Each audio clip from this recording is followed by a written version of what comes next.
যখন একটি লাউ ক্রয় করতে যায়, পাঁচ দোকানে গিয়ে লাউ এইভাবে চিমটি কাটতে থাকে, লাউটা ঠিক আছে কিনা, যৌবন প্রাপ্ত আছে কিনা।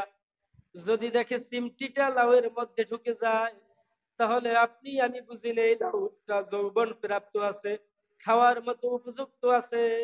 50 টাকার লাউ 60 টাকা দিয়ে ক্রয় করে নেই।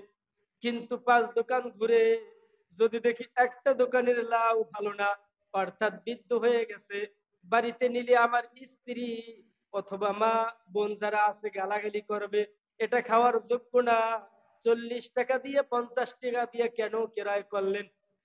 কি আপনি আমি তো বাজার করি, পচা মাছ অথবা পচা তরকারি যদি কেউ ভুলেও আনে, দেখবেন স্ত্রীর হাত থেকে বাঁচতে পারে পারে না।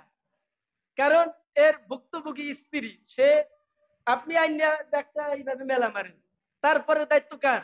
ঘরের মহিলা। সে দেখে আসলে ভালো আছে কিনা, যদি দেখে খারাপ, ফিক্কে মেরিয়ে দেয়।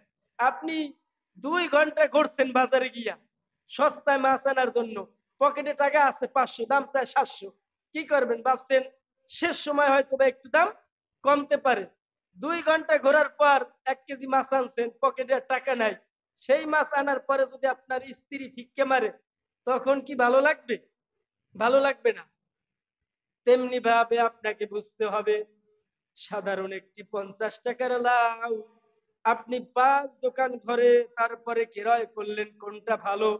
কিন্তু সারাটা জীবন ইসলাম মানলেন, কিন্তু একটা বারো সিম টিকেটে দেখলেন না আমি আসলে যেই কাজ করতেছি এটা আমার আল্লাহর বিধান এবং রাসূলের তরিকায় হচ্ছে কিনা, এটা আমরা কখনো ভাবি না।